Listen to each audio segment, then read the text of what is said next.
And so to start off with, the way I kind of formatted this was looked for either news stories, headlines, or just developments and advancements in the mining industry to kind of get a current understanding of the many things that are happening in mining. One thing I've thought about mining in a particular way is that if you think about Bitcoin, mining is a very small subset. It's a niche within Bitcoin, right? And it's a very small niche, but within that niche, there's a lot of other sub niches. There's a lot of conversations to be had in different parts of the industry of Bitcoin mining. And so I kind of want to bring different viewpoints and different ideas that maybe you don't normally consider with mining, and see if it kind of sparks any kind of conversation. So let's just dive right in. So this obviously very rudimentary slides. This is as good as it gets for me in creating slides and PowerPoints. So the first topic I wanted to talk about was to give a little bit of a historical context of Bitcoin mining and kind of ground that in the current state. So with a little bit of history about Bitcoin mining, which you may or may not currently know, is that the supply and the issuance of Bitcoin is predetermined. It's part of the code. It's part of the protocol that we know, and that's part of the beauty of Bitcoin is that it can't be printed. We know the issuance. We know how it's going to be distributed, and there are a few things that go into how it is distributed that I kind of wanted to go through. So one of the first things up there is the halving that happened in 2024. This is an occurrence that happens every 4 years, or about 4 years. And what it's doing is cutting the issuance of Bitcoin in half. And this started at Bitcoin's inception. It started off with 50 Bitcoin per block. And we'll get into what the block is and why that's important also. But to get an understanding of the halving, it happens every 4 years. And it started at the inception of Bitcoin. And the purpose of it is to cut the issuance of Bitcoin in half. So it started at 50. In 2013, then it went down to 25 Bitcoin per block. And then in 2017, it went down to, 12 and a half. 6.125 was in 2019, or 2020, I'm sorry. And then in 2024, it went down to what it is currently now at 3.125 Bitcoin per block. And the reasoning for this is that Satoshi was able to create code that, allowed the issuance to be predetermined so that, it actually does a lot of different things. One of them being that it is deflationary and that we know that there's going to be Bitcoin mined effectively until about the year 2140, which is, according to calculations, like that's when the last Bitcoin block should be mined in that year. And we know that because of the block and how blocks are created. So part of the protocol in how blocks are produced is that ideally a block is going to be produced every 10 minutes. And the way that the Bitcoin protocol is able to do this is through the difficulty network. And the difficulty network is a representation of all the miners, all the hash rate that are online at any given time. Hash rate you can just think of as the power or the production capacity that any one miner has. So if it has 100 terahash, that's the hash rate reflective of that one miner. If it has 200, whatever, that's the reflection of the hash rate of that one miner. Now the difficulty is kind of reflecting how much total hash rate is online in the world. And to give that a perspective of that, I wanted to show this. So this is the network hash rate since inception. Actually, I take it back. This is 2009. And so as you can see, this is just straight up and to the right. This is just showing how much Bitcoin mining hash rate has been coming online every year since its inception. And there's a lot that can be said about this, why it's a good sign, what it means. And if there's questions, I want to say this at any point, please just interrupt. I'll repeat the question. I really want this to be more of a discussion than a lecture, so please feel free to interrupt. But the reason I like this is because while it does show, adoption and giant corporations bringing on a lot of hash rate, as well as plebs like me and you who put on one or two miners in our home. This is a representation of all that hash rate around the world. Though over time, the profitability has kind of done the opposite. So you look up and to the right with the amount of hash rate, it's pretty much down and to the right in terms of profitability. And so a real question is, why mine Bitcoin?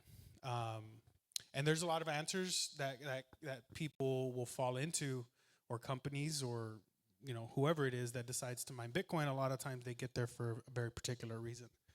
And so a few of those, you would look at incentives for mining. I'm going to go back to here. Why mine Bitcoin? Well, there's a few reasons. For one, there's sovereign individuals, probably like a few of you in here, that just want to be a part of the network, want to contribute hash rate to securing the network, and that's good enough reason to mine Bitcoin already. But financially, there's incentives to acquire Bitcoin at a lower cost basis by mining it, and this is dependent on your electric cost for sure. But there are situations where you're able to mine Bitcoin effectively daily cost averaging into Bitcoin by paying an electric bill. And if the electric bill is favorable, then you're going to be producing Bitcoin at a lower cost basis. Right now, we'll say Bitcoin's 120,000 if you want to buy it. But if you want to mine it, you're probably looking at less than 100,000 over the course of accumulating one Bitcoin to produce that. There are other reasons. Mining can be a KYC-free way of accumulating Bitcoin as well.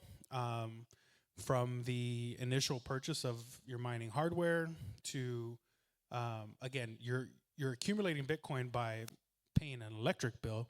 So you're not buying Bitcoin on an exchange. You're accumulating it by paying an electric bill. So nope, Uncle Sam doesn't know you're doing anything there. You bought the miners, maybe with a credit card, maybe you paid with Bitcoin, and that's, even more KYC free. And then you mine to a pool that's KYC free, and you accumulate that Bitcoin into a Bitcoin wallet that is KYC free.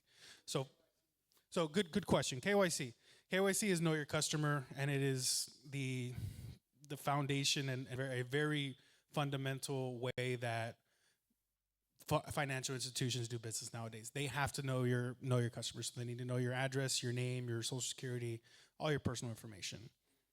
And it's for your protection, quote unquote. But you'll find that a lot of Bitcoiners don't like giving away that information to the government. So there are ways to accumulate Bitcoin. And the easy way you would think right now is you go to Coinbase, right? You go to Kraken or any of these exchanges. And there's some even better ones. We really like Strike here. We really like River. And there's some exchanges doing good things, but again, you're still KYC reliant and you have to give your information. So mining Bitcoin is a way around that. And I think that's one of the more powerful ways to get involved in Bitcoin and why people choose to mine. One that I'm really excited about, and you'll hear a few things about this tonight, is the reusing the heat from miners. And it's something that you'll see what we call ourselves heat punks have been doing since the beginning of Bitcoin mining, back to using S9s and S17s to heat their garage, or, not so much here in Texas. You won't hear about it because we don't need a whole lot of heat, but in different climates, people have been using the heat that is produced from Bitcoin miners to subsidize the heat that they already need and pay for. And so that's a really, really, while it's not new, it's becoming more commonplace, and there's a lot more infrastructure and applications that can be used to repurpose the heat from mining. So let's move on. Any questions, please? Again, this is not a lecture. Really, if there's any questions on this initial topic, would love to hear them at any point, but please feel free to kind of jump in at any point too.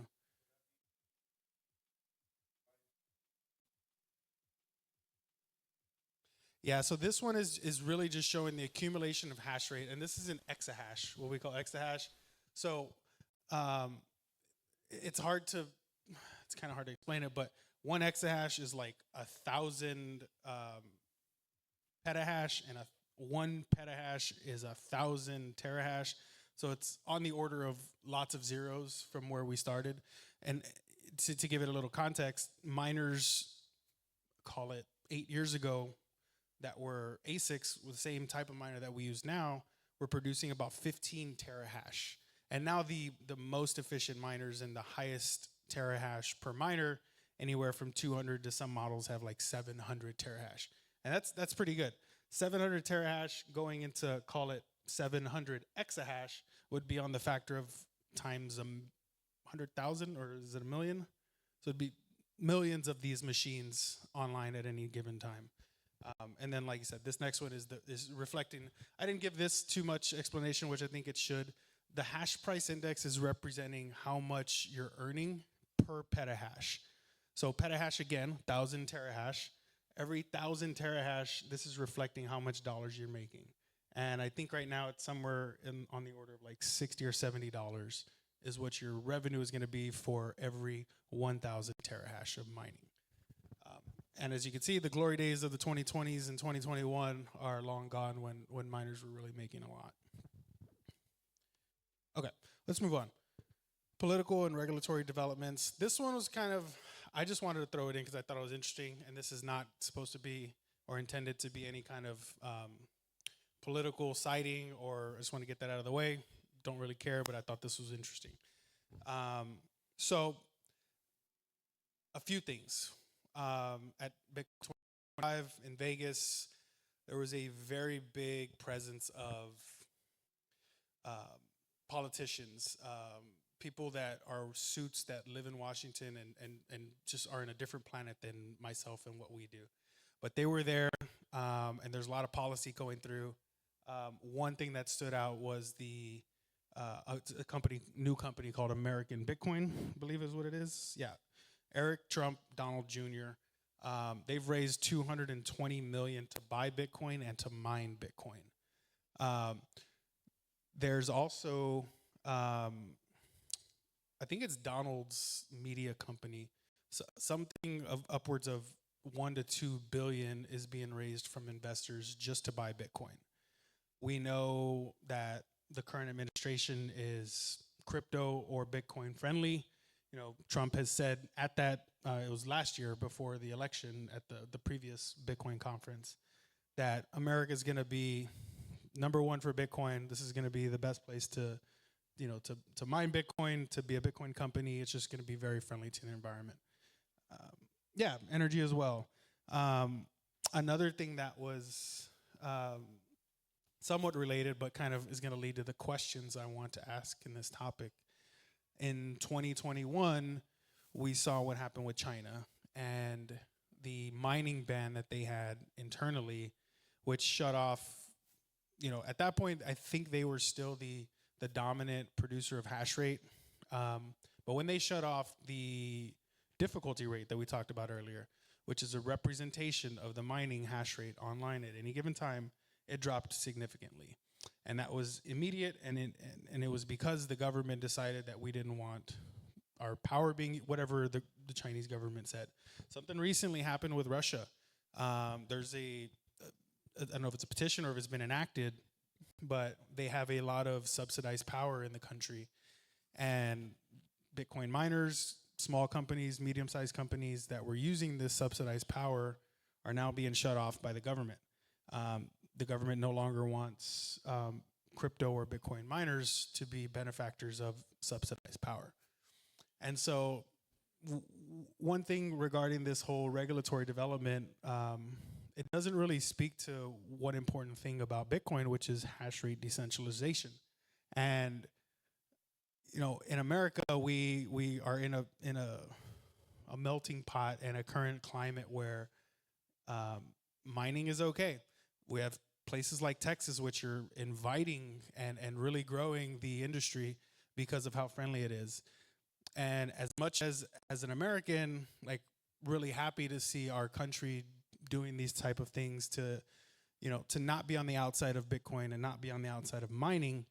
But when you see other countries starting to cut off, my question is there too much U.S.? Like, at what point are we decentralizing and it starts going in the opposite direction? Because everything just ends up being in the United States. Is it a good thing?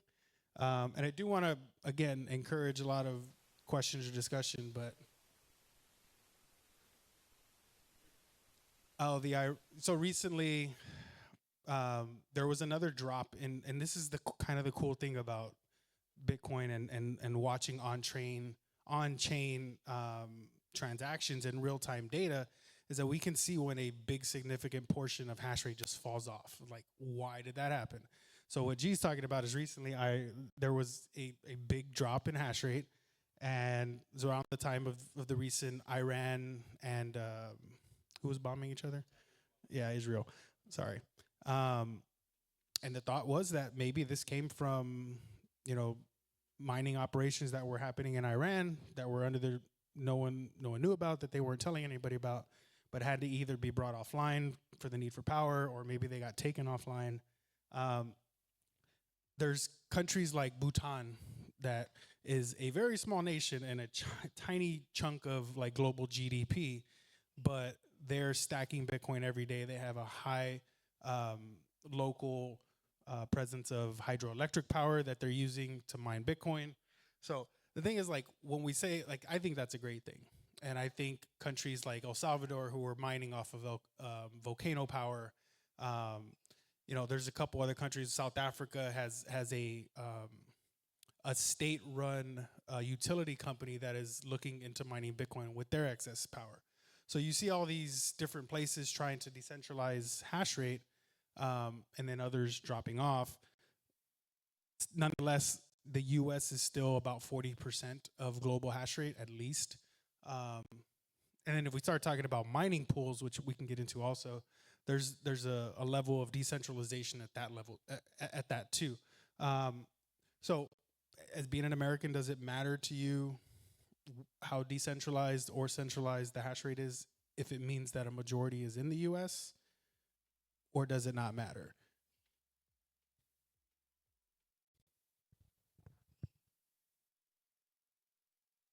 Okay, let's move on. Again, questions at any time. This one was interesting, and also a selfish plug that we want to do for some of our supporters here, but really interesting and very educational, I think, still. So this probably doesn't mean a whole lot at face value, but I want to read you a little bit about what these are. So, yeah, the fake lawyer one. Okay, so this actually, both of these happened this month in July. There's a sophisticated scamming target to dormant wallets back from like the early days of Bitcoin, 2011, 2012. Again, these are like phishing emails where they claim like constructive possession, and they're going to help you make sure that your wallet is maintained and that you're in good standing. And I mean, of course, they make it seem, very legit. Whether or not you're gullible or not is another conversation, but they were able to data via fraudulent websites. And the second one, and I will preface by saying that these are more so to crypto wallets that enable Bitcoin, but they're not Bitcoin only wallets or Bitcoin only. So take it for what it's worth. But the second one is a hot extension that affected like 20 different wallets. So think of your browser and you have an extension that's like, oh, there's my wallet. I can always pull it up in any situation that I need. So for this one, yeah, 20 wallets, including like MetaMask and Coinbase, they were targeted. A lot of people lost some Bitcoin. And the reason I say this and bring it up in this mining context is because, I mean, think about it. As a miner, your whole goal is to accumulate Bitcoin. But once you are getting it into your mining pool, what are you doing with your Bitcoin? And it's very different for each individual. For me personally, as a miner, if I can accumulate the Bitcoin, not have to pay out of my Bitcoin for power usage or for whatever you need to pay bills on or costs, then I want to stack that Bitcoin. But what am I doing with the Bitcoin? Do I keep it in my personal stack? Do I get an account for a business? Do I keep it in a hot wallet? I definitely don't want to keep it on an exchange. And so there's a lot of scams. Even cold storage wallets like Ledger has had data stolen. So it just brings to mind that if you're a miner and you want to be a part of the industry, one thing you have to make sure of is custody. And one of our partners that we want to show is Casa. Casa is a non-custodial multi-sig wallet. You can either have a 2 of 3 multi-sig or a 3 of 5. Um, it eliminates the single point of failure. It eliminates the um, aspect where you don't hold your keys, and in at the bottom line, you're not in control of your Bitcoin. So as miners, we really need to take heed on how we're storing our Bitcoin, especially if it's long term. Multi-sig cold storage is kind of the best option. So we definitely support Casa. They're supporting us with anybody getting 25% off of a yearly subscription. So we think that's a pretty cool deal. So if you're interested in a long-term custody option, sign up. We'll help you get set up. We'll help you decide on which wallet to choose. Yeah.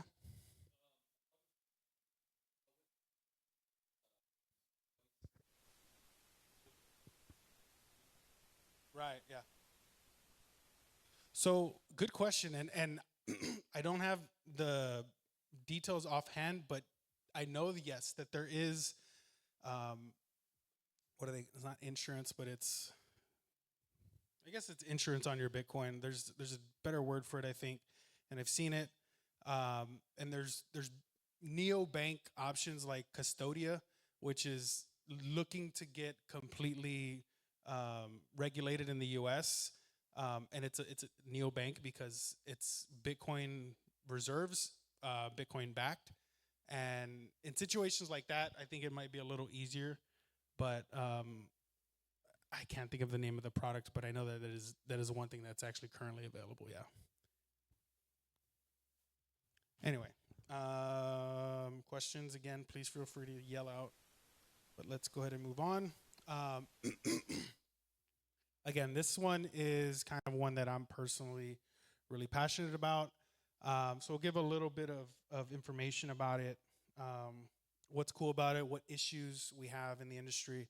And as I mentioned at the top, like Bitcoin mining is a niche within Bitcoin already. You can think of Bitcoin in terms of like a whole bunch of niches. Energy, you can do mining, you could do merchant adoption, you can do remittances, you can do software, you can do the open source tech. Like there's so many ways that you can get involved in Bitcoin, and mining is just one of them. But then once you get inside mining, there's hardware, there's software, there's firmware, there's heat dissipate. Like there's a lot of different ways that you could go within Bitcoin mining itself. And one that I'm passionate about is mining heat reuse. And so the one thing that I've learned that kind of really stands out, and we'll give the credit to where it's due. This comes from the book written, which we have up there, The Mining Heat Reuse, written by Tyler Stevens. So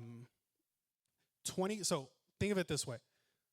Comfort heat is the heat that we induct into HVAC or that you use for hot water, whether it's washing, bathing, whatever. Comfort heat is those two forms of heat.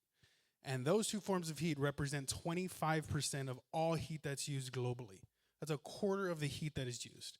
Now, if just 1% of that 25% was produced by Bitcoin miners, the actual hash rate currently in the world right now is about 1 zettahash. So that chart I showed earlier, the final, I think it only went up to 2023 or 24. Currently, we have about a zettahash. And if 1% of the comfort heat was changed to Bitcoin mining, we would triple the hash rate in Bitcoin mining across the world. And that's just to that's just to heat water heaters and HVAC, and that's just 1% of what's currently being used. So just think of it on the mass scale of how much power is being used to produce comfort heat. If just a fraction was used for mining, for one, it would decentralize the hash rate. Think of everyone that needs heat having a miner in their water heater, or a miner in their space heater, or a miner in their HVAC. That decentralizes mining hash rate much more than mining pools or countries versus countries. So if we need heat, what kind of use cases can Bitcoin mining supplement that heat for? I just mentioned the easy ones, water heater, HVAC.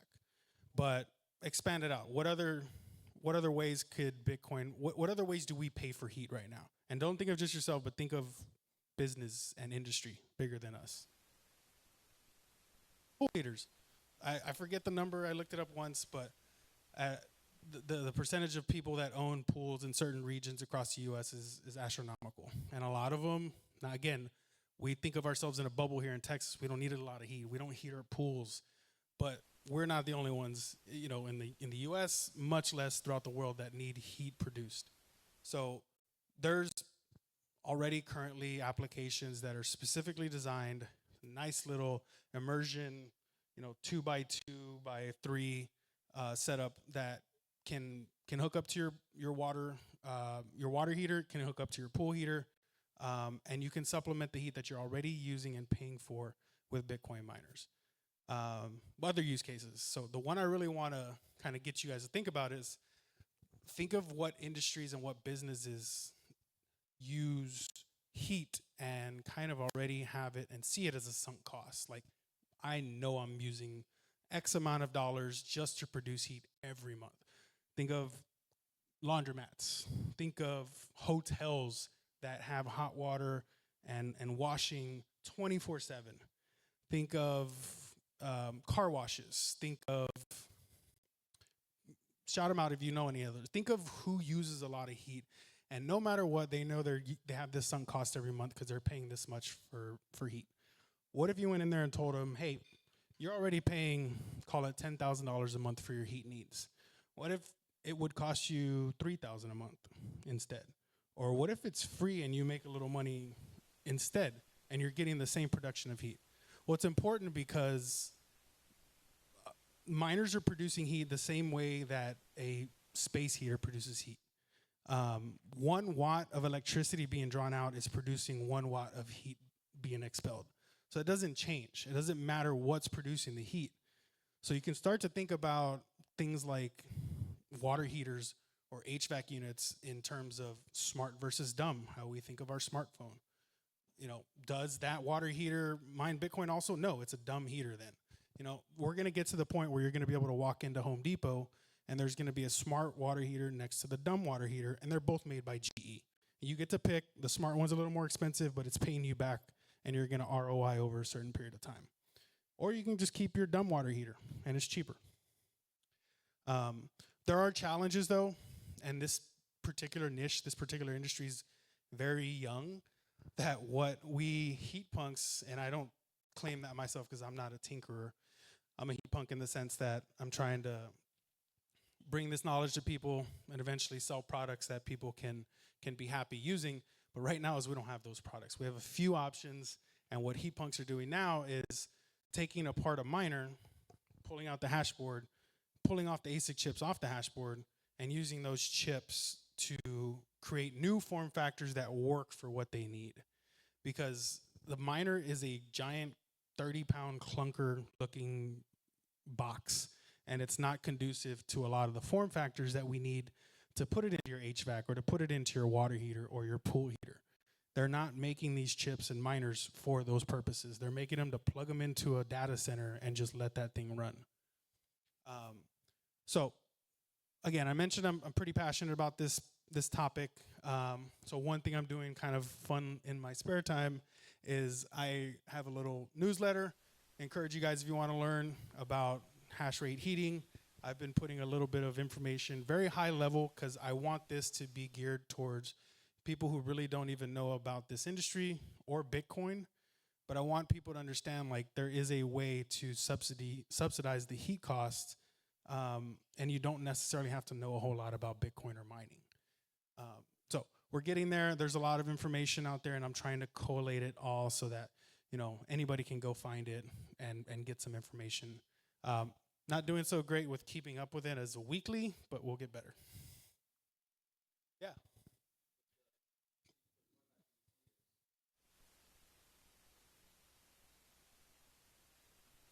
So like a broiler, you mean?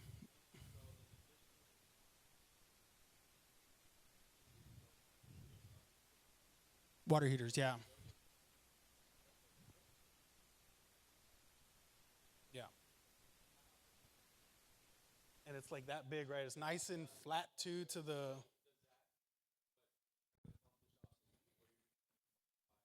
So I guess technically it's neither, because what the goal is to have something beautifully form fit like that. It's nice, right? You don't even notice it. It's flat against your wall, and it's electric water heater, tankless water heater. That's what we have in here. And then there's a holding tank that holds all the water before, or holds a load of water that's warm or hot.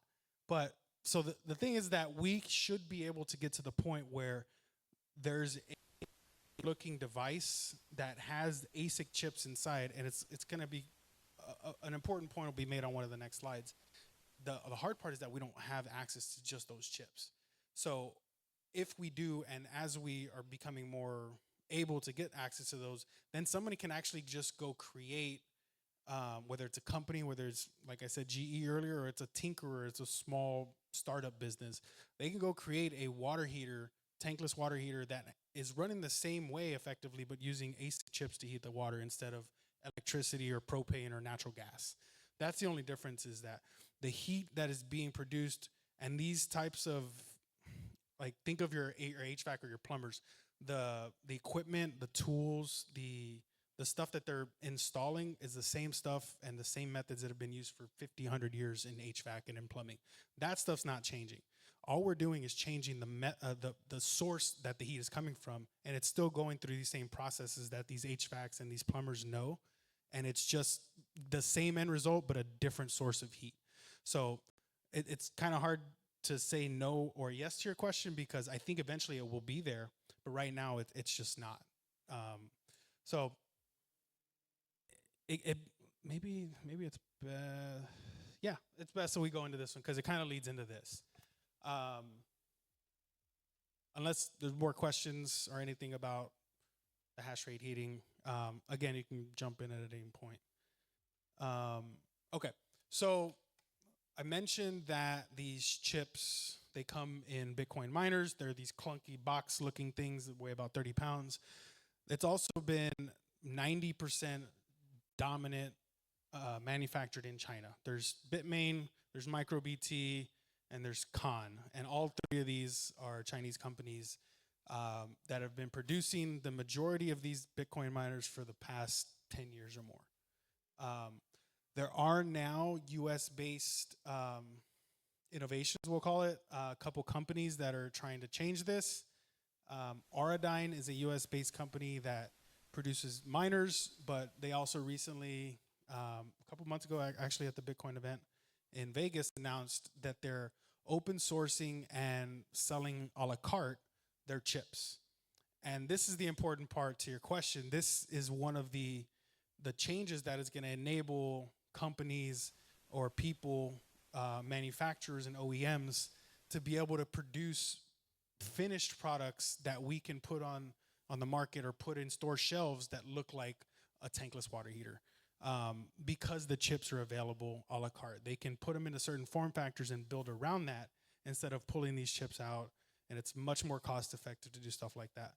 Proto is a company, it's a segment of Block, which is Jack Dorsey's company, a very prominent Bitcoiner, with the same kind of intentions. Both of these companies are producing 3 nanometer chips that are, they just keep getting more, smaller and more efficient, but it allows for you to do more with less space and more efficiency and more hash rate. So both of those companies have committed to producing these chips and giving them to companies and to people to be able to go build what they want from them. What were you going to say?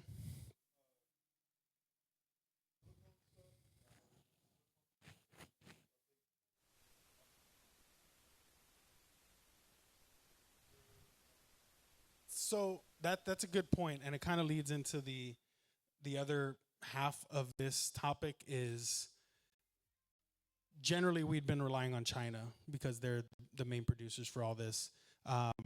When you start adding on top of that issues that are, macro level or geopolitical level, tariffs, stuff going on between countries.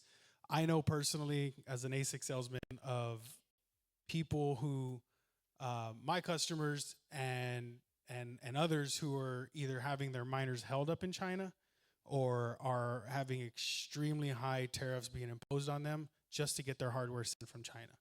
Um, and so that kind of also echoes the reason why, especially in America, we need American-based products. We need American manufactured products so that we're not reliant and bottlenecked by tariffs or, you know, political strife that's going between countries.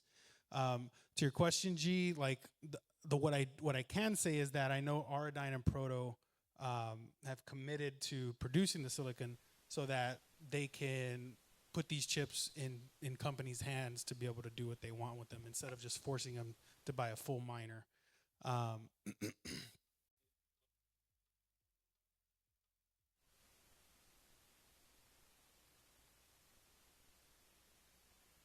I didn't hear that. What can you tell me more about that one?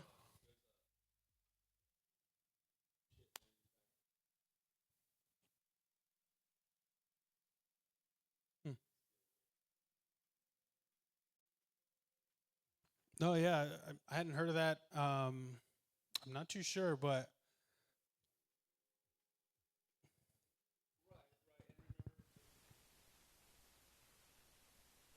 mhm. Yeah.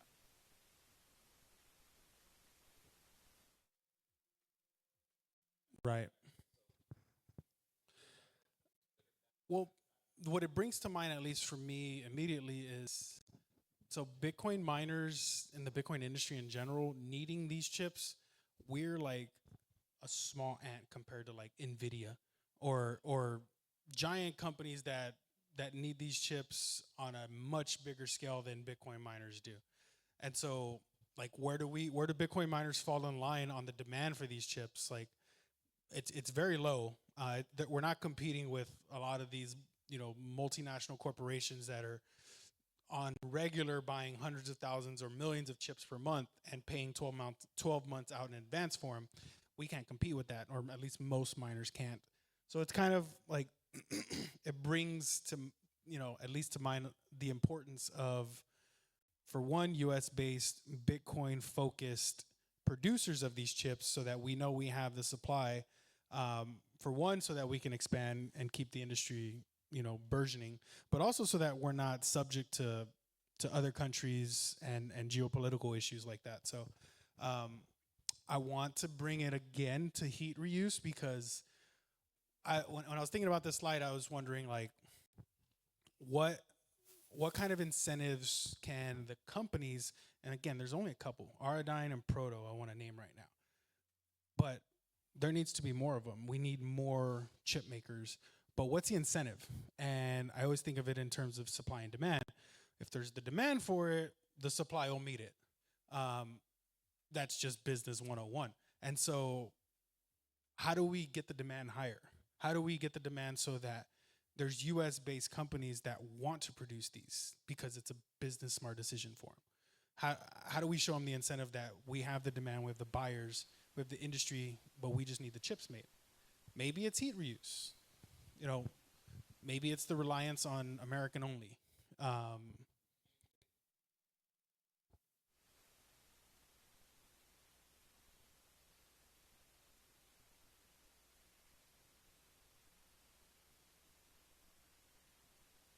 yeah.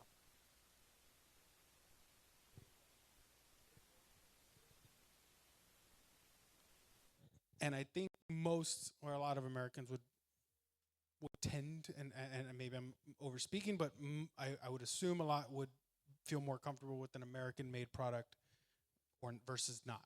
So, but what about, I would ask, like, is in the industry for just Bitcoin mining, I don't know the scale of it, and if American made everything from the hardware to the software to the firmware, um, the whole tech stack. If it's all American made, like, is there enough demand in just America to to make it worth those companies' while to produce it? That part I really don't know.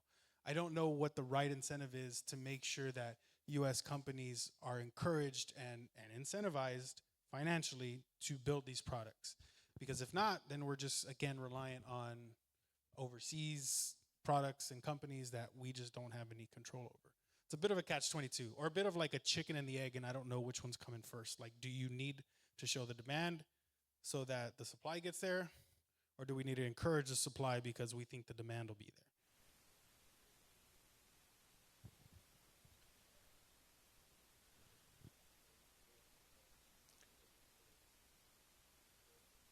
That's the other thing. Another really cool thing about, and Beck will probably have a lot to say about open source, and it's something we want to dive in like specifically and have whole courses on that, um, and just subtopics within it. But from a broad perspective, I think that's one of the reasons why companies like Aradyne, who is open sourcing everything, and Proto, Jack Dorsey, open sourcing it. I think we've had internal like debates, and I've had these internally myself. It's like open source versus closed source. Closed source is more easily monetizable, if that's the word. You can make money easier off closed source.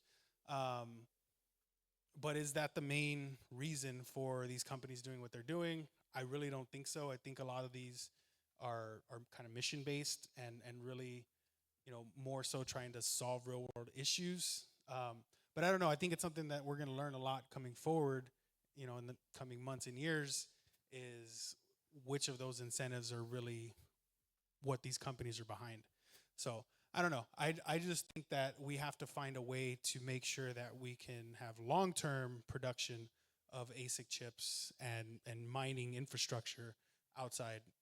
I'm sorry, within the U.S.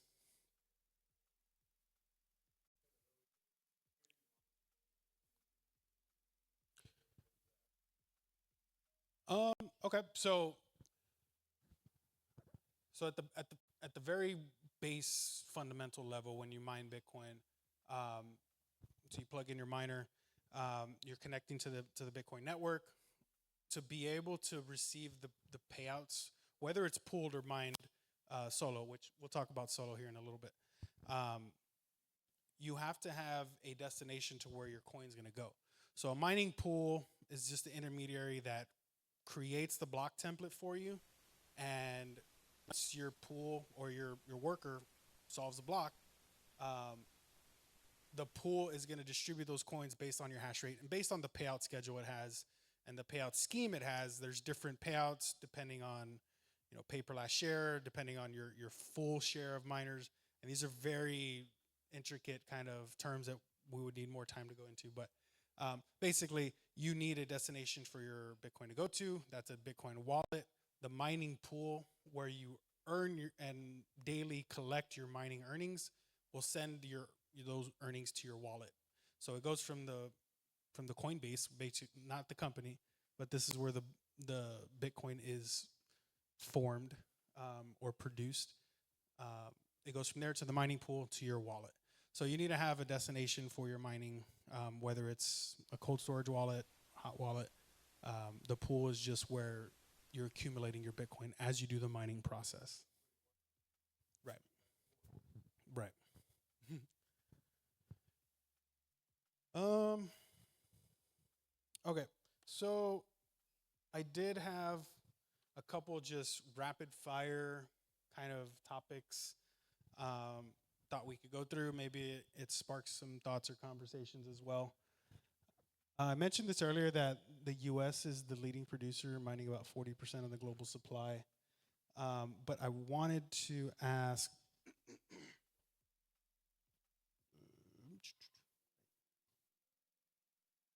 Sorry, I messed that up. Lost my track.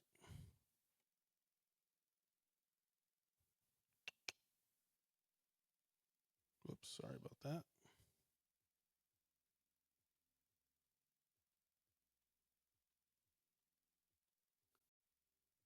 Okay, well, let's just kind of riff that one. I don't have my notes for it, but I think we can get something out of this. Um, environmental concerns. Let's just go with the big highlight or like clickable thing I always see is like Bitcoin mining uses as much power as the country of Finland or something crazy like that, right? Um, but what about stranded energy? What about wasted energy? Um, Energy, if it's not used and it's not stored, then it's just wasted. Storing it requires batteries, very expensive. So one thing that Bitcoin mining does is it acts as a buyer of last resort. It's a really cool um, that Bitcoin mining, even a giant fleet, megawatts at a time, can curtail and turn off their power and direct that power that they were using to, whether it be a community that needs it because it's freezing, or if it's Texas and it's dead center summer and everyone has their AC on and we have just a high demand of power.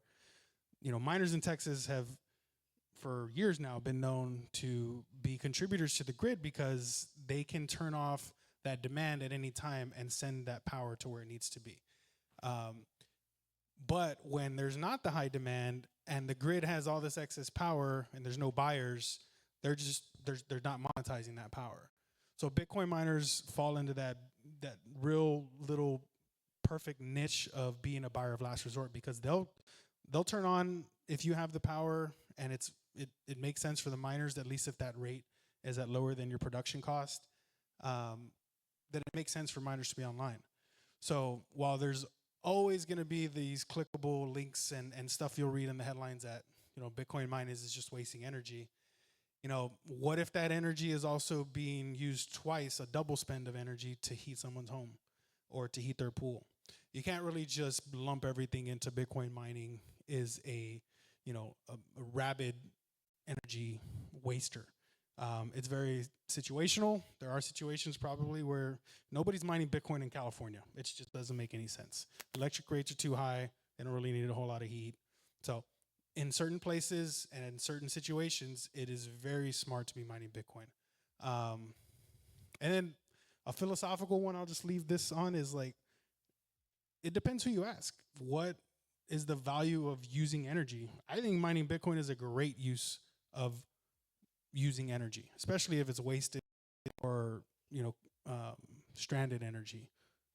But even for pulling from the grid, I mean, if it's not negatively affecting a person or a company, I think using that energy to secure the most sound form of money we've had is a pretty good use of the electricity. Any thoughts on that?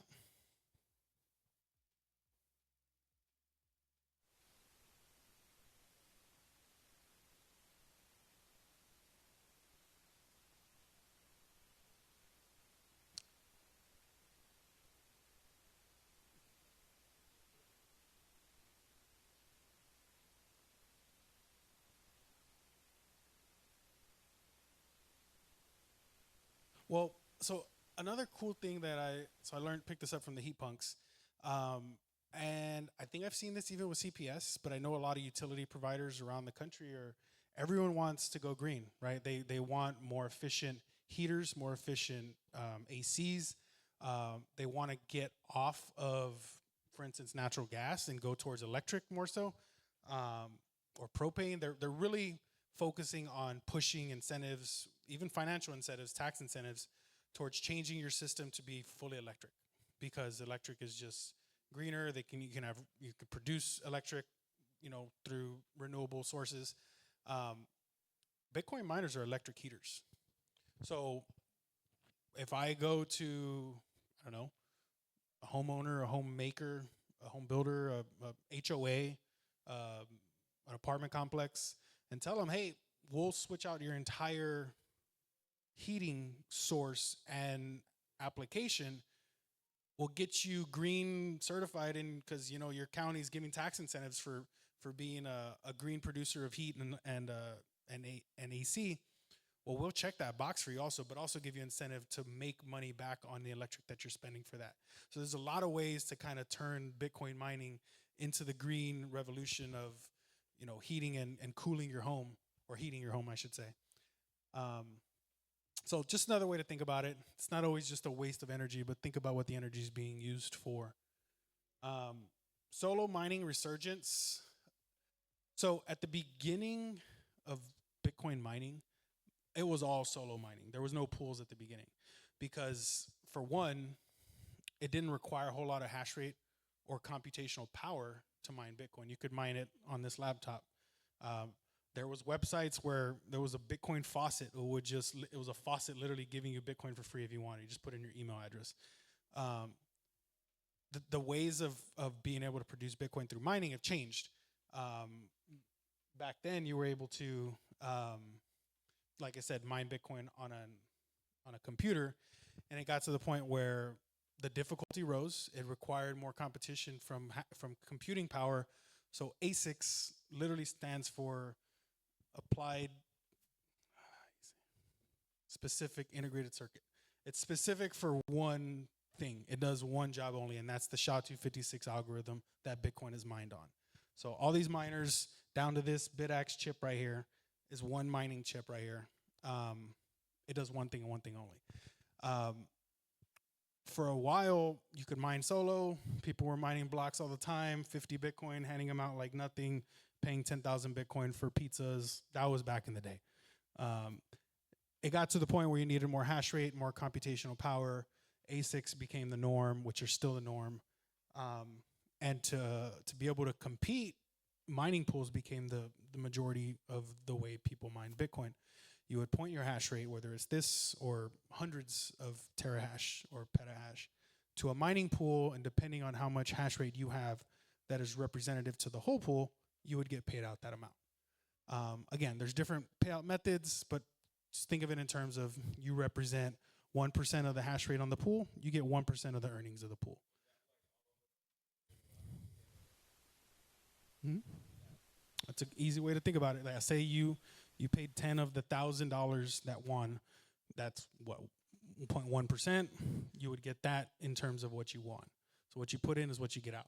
That's how pools work at a very rudimentary level. But what it does is take away the variance, because when you solo mine, especially now if you try solo mining, you need a lot of hash rate and a crazy amount, more than anybody would want to do on their own, unless you really don't care about the electric costs. Because solo mining now, you're not guaranteed to make anything. That's why pools exist. Pools are guaranteeing you a payout. They're removing the variance, because your pool, if you're mining solo, you may mine a block today and not again for 3 months. And that's if you have a lot of hash rate, like a lot. But that variance is there, and you have bills to pay every month. So mining pools eliminate that. They give you a steady income based on the hash rate that you have. But lately, with the resurgence of home mining, smaller scale miners, and more particularly home mining, I will say.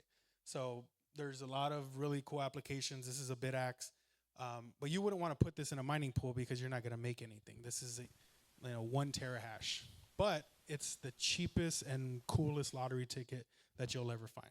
Because you plug this in, it costs less than, I don't know, a couple cents a day to run in power, but this is all it takes to hit a full block on your own.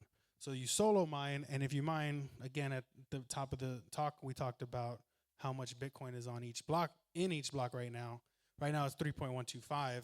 You can pay 150, 160 bucks for a BitAxe, solo mine it to one of the pools like CK or Ocean.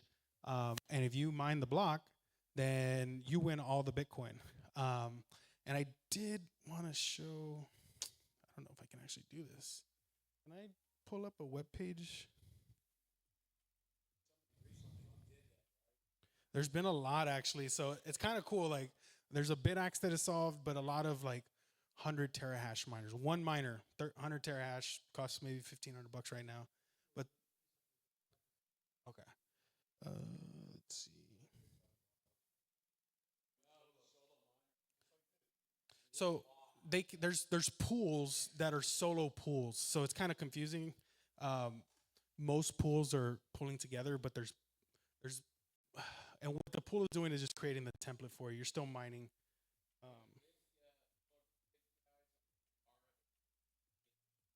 So Mara has its own pool. Yeah. And so anything they mine on their own. But this is what I wanted to show you. This is one of my personal units. And I have it on Solo CK Pool. Just because this is my personal, like I want to play the lottery every month, every day. And so what you can see here is the odds of actually finding a block. This is one miner, and it's got 120 terahash. but the odds of finding it even in a year with that hash rate is less than 0.5%. So you can there's tools where you can input, well, I have 1,000 terahash or I have 1,000,000 terahash, and it'll give you the odds of finding a block. It doesn't mean you're going to find a block, but these are the odds you have. And so I keep this one going just for a show and just to kind of, if it hits, it hits. But this is what we talk about when we say solo mining. So I'm not mining to a pool. I haven't earned a dime. I've had this worker pointing here for at least 6 months. It costs $5 a day. So I'm losing money doing this. I'm paying about $150 a month just to run this one unit, and it's not making anything. So it's a lotto ticket. But again, so that one machine is just filled with these chips. This is one chip. I think that machine has over 300 of these chips. But all it takes is one of these chips to mine a block. And anytime somebody solo mines, they say, oh, I had 100 terahash. It wasn't the 100 terahash that solved it. It was one single chip that each of these is about 1 terahash. It's just the machine has 300 of them. So this is a BitAxe, BITAXE. Yeah, this is there's a lot of distributors. Solo Satoshi, out of Houston, really cool guy. Maybe they yeah. So there's different versions. There's honestly this another cool part of mining and what we call the plebs, the builders, the tinkerers. There are dozens of different versions of this now. There's hydro cooled versions where it's got a single loop with liquid water cooling. There's some with giant fans, like 3 of these together. Yeah. No, this has a normal outlet to the wall. Yeah, it's in the back. So so these are Wi-Fi enabled. All of these, the I don't want to get too in the weeds, but most of these new builds, we'll call them Loki. It's the firmware that is installed. One, it allows you to be Wi-Fi enabled, but two, you don't have to have a particular pool either. You can hook this up to any one of these solo pools. You can also hook it up to a pool. I hate saying solo pool and pool, but think of solo as solo and a mining pool as collective hash rate. Right. F2, Brains, Luxor, all these pools. Correct. Yeah, this is not the node. This is not the node. Yeah. So let's go back.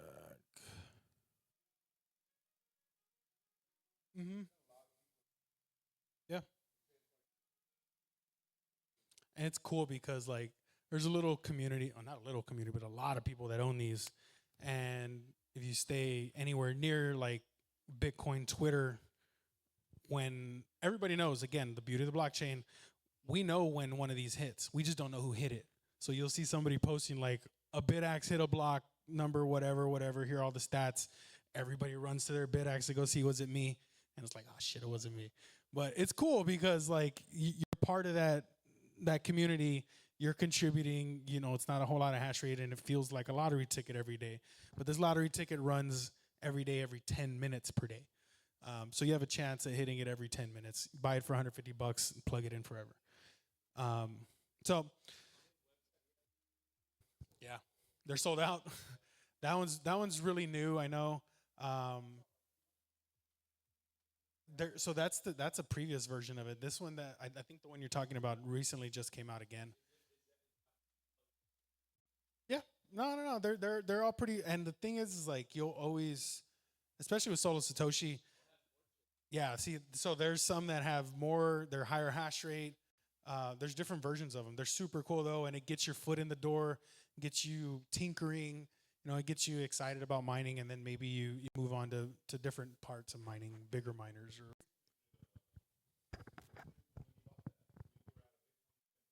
yeah,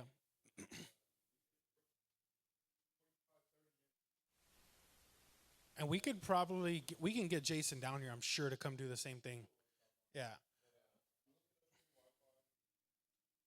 And he sold us all these. He did a workshop, 45 minutes, and then all of us just bought one from him too, and he helps us set them up. Yeah, the Gamma. Yeah, yeah. It's from the Round Rock Bitcoiners. They have, and Jason, he's got a nice website where it's a tutorial slide by slide of how to set this up. Um, BTC sessions, you can find a lot of good videos about these on YouTube too. Just search BitX. BTC sessions is one I would recommend also. So I will first say that that is way over my head. I understand that, but what I will say is that there's some people working on it. There's a BIP, which is a Bitcoin improvised protocol, or I'm sorry, improvement protocol. Um, what was it, 69? It's not 69, right? I just wanted. I think it is. It might be. So there's a proposal, and this is how Bitcoin, like the code gets either continued or upgraded or changed over time through consensus through the developers. They have proposals, and one of the recent ones is, and again, this is where it gets over my head, but changing the wallet structure so that wallets are quantum resistant. So there are people thinking about that to that point, and to his point, one thing I've been hearing a lot recently is, well, what kind of, when AI is talking AI and doing everything for us, what kind of money does AI want? It wants sound, hard money that nobody can print or, fuck with, really, to be honest. What kind of money is that? It's not the dollar, it's not the euro, it's Bitcoin. So I think that part is, if I'm not mistaken, that is going to be directly related to the power input. Like I think those chips are going to be, like, the production is limited to the power input that can go into the chip before it fries. So that's kind of the bottleneck actually to why Bitcoin mining is good for comfort heat, like we talked about, but you can't boil water with it yet because the heat that the chip can take is finite. It's to a certain extent. So more so, unless quantum can change how heat is affecting the chip, which I don't know. I think that's more thermodynamic type of crap. But anyway, all right, we'll shut this down here pretty quick. But mining pool centralization, we talked about hash rate centralization, and that's just where the miners are. But pool centralization, and again, this is not solo mining, but this is pooled mining where we, like Luxor, Brains, F2. U.S. Foundry and Antpool are the two biggest. Foundries is a USA company and a pool, but when they have over 50% of the hash rate, they're the ones that are deciding what the block templates look like because it's their pool. They're the ones deciding whether transactions are including certain, I'm sorry, blocks are including certain transactions and fees or not. And so it brings a question and a concern about network centralization because it doesn't matter where the miners are. If they're all pointing to the same pools, then these pools are the ones that are in control, actually. So this is where I think something like, again, hash rate heating, mining Bitcoin and using the heat, and it's in your room or it's in that business or it's in this hotel. They're mining, maybe they're mining to a pool, but maybe they're mining to their own wallet, right? They're solo mining. So that's decentralizing the hash rate as well.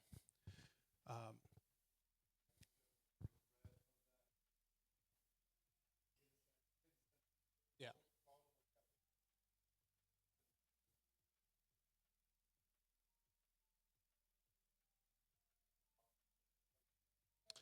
I mean, it's not necessarily something to be.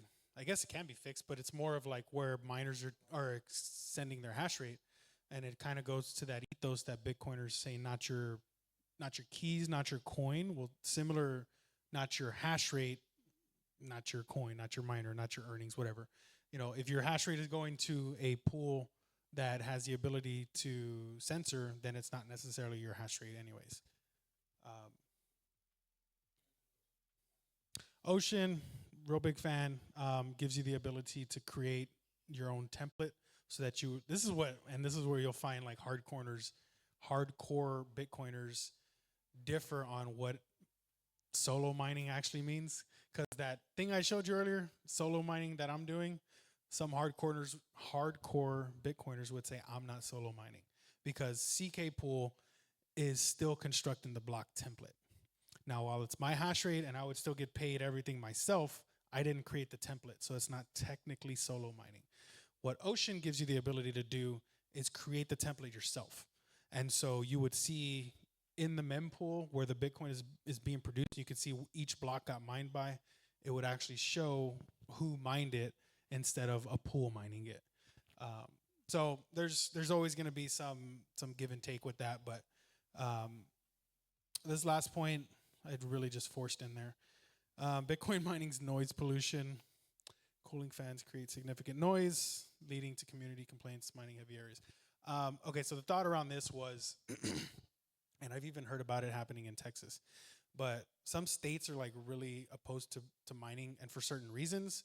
But New York has kind of always been really weird with Bitcoin and mining. But one of the biggest things is that the communities where these big mines are at, where they have lots of miners, they get a lot of complaints because it's loud, because these miners are air cooled with fans, and each one of them multiplied by 100 or 1,000 miners gets really loud. It sounds like a train constantly next to you. And if you're in a community, people didn't like that. So there's ways to combat this. Now there's air cooling really isn't just the only method. It's just been the easiest and the cheapest method to cool miners. But now we have immersion's a really big popular method for cooling, and so is hydro cooling. And both of these take away that real big issue of noise. The other thing is they produce a lot of heat, and so if you're not using it, you have to get rid of it somehow.